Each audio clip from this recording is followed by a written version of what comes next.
Welcome to English Audio Stories. Here, you'll improve your English by listening to engaging stories, fairy tales, and fascinating tales from around the world. Sit back, relax, and let's dive into today's story.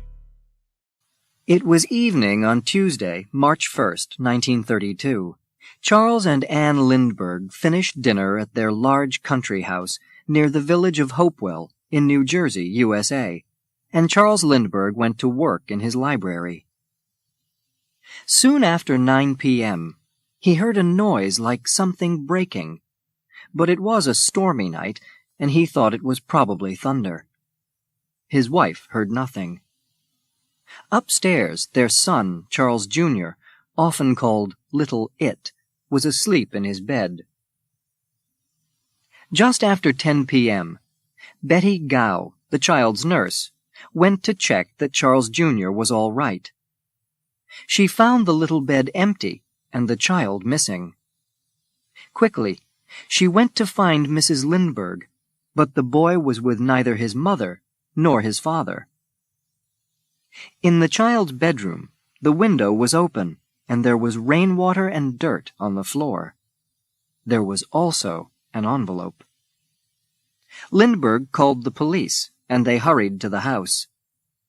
Detectives quickly found a rough wooden ladder about 25 meters from the window of the child's bedroom, and 2 footprints in the garden.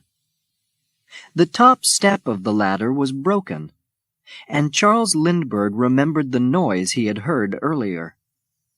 A detective checked the envelope for fingerprints, but found none. He opened it. Inside was a note in poor English. Dear Sir, have $50,000 ready, $25,000 in $20 bills, $15,000 in $10 bills, and $10,000 in $5 bills. After 2 to 4 days, we will inform you where to deliver the money. We warn you for making any ding public or for notifying the police. The child is in good care. At the bottom of the letter were 2 open blue circles and a filled blue circle where they touched.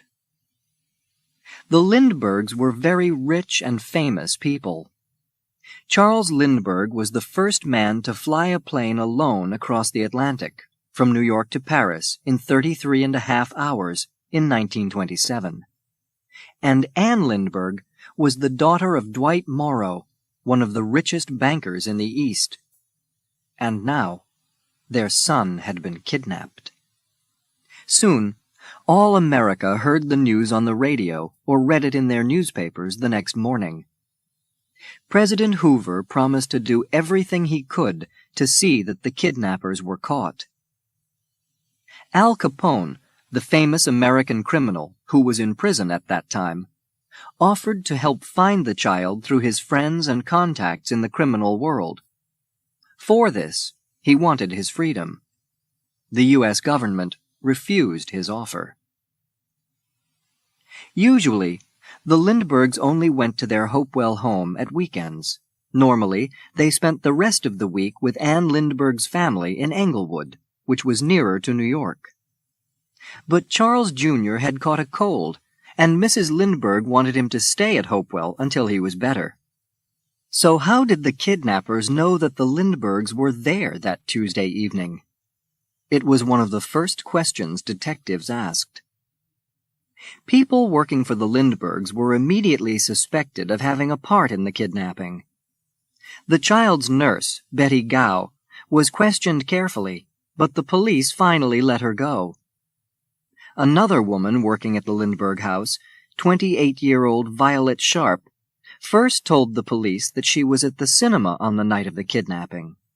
Later, she changed her story and said that she had been with a man. In May, she changed her story again. On June 10th, when she heard that the police wanted to question her once more, she killed herself. Lindbergh told the newspapers that he would not try to injure the kidnappers if they returned the boy safely when they got the money. He then hired 2 criminals to try and contact the kidnappers.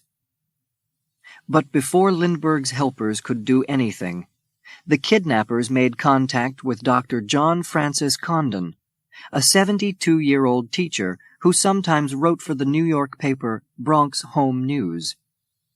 He was told to take Lindbergh's money to the Woodlawn Cemetery in the Bronx.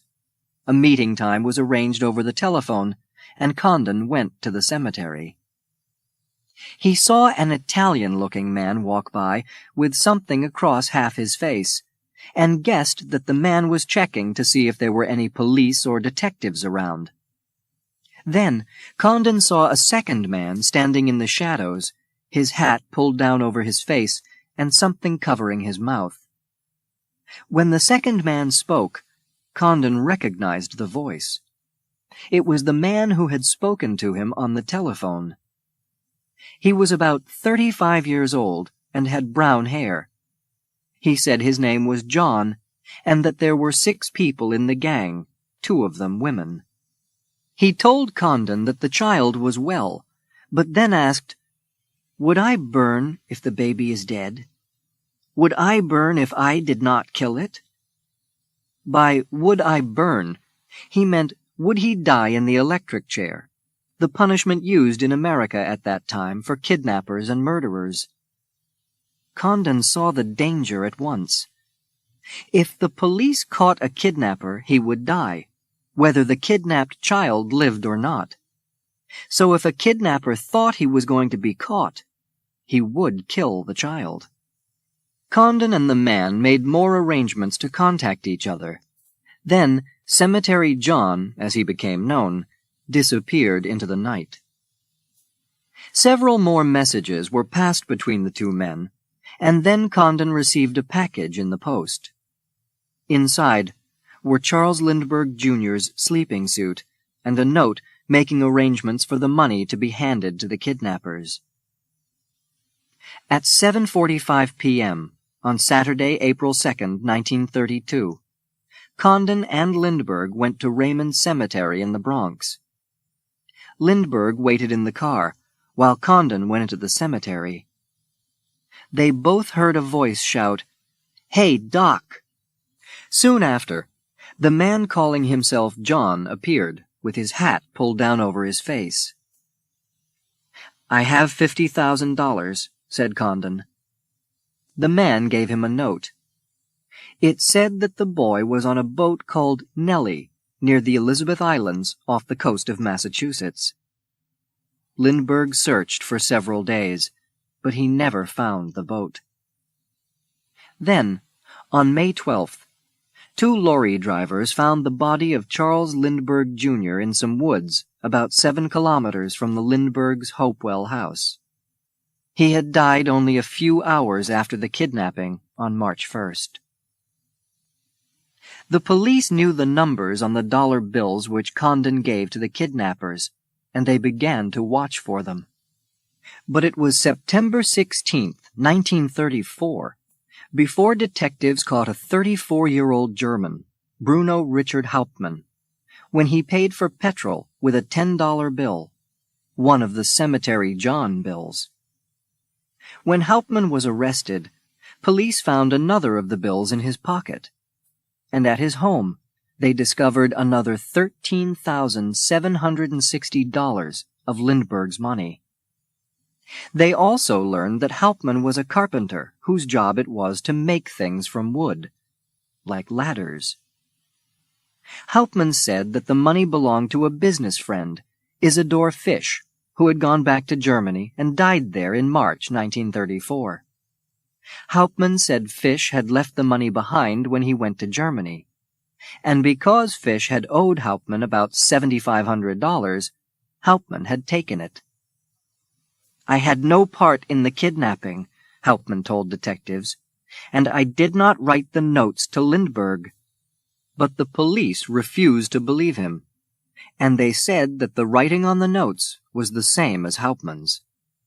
At the trial in January 1935, Charles Lindbergh said that he recognized Hauptmann's voice. He also changed his story. He now said that Cemetery John had called "Hey, Doctor," and not "Hey, Doc," and that he had spoken with a foreign accent. Dr. Condon, who was at first not sure that Hauptmann was Cemetery John when questioned by the police, said at the trial that he was now sure that the German was the man to whom he had spoken in the cemetery. The jury believed both men.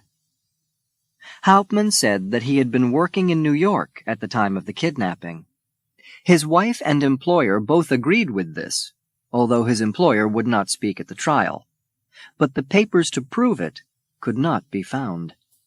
The jury finally decided that Bruno Hauptmann was guilty of kidnapping and murder, and he died in the electric chair at Trenton State Prison, New Jersey, on April 3, 1936. But questions are still asked about the trial. Was the writing on the kidnap notes really Bruno Hauptmann's? How did Hauptmann know that Charles Lindbergh and his family were at the house near Hopewell on that stormy night in March 1932? He told the police that he had never been to the village of Hopewell and that he did not know it. We shall probably never know the whole truth.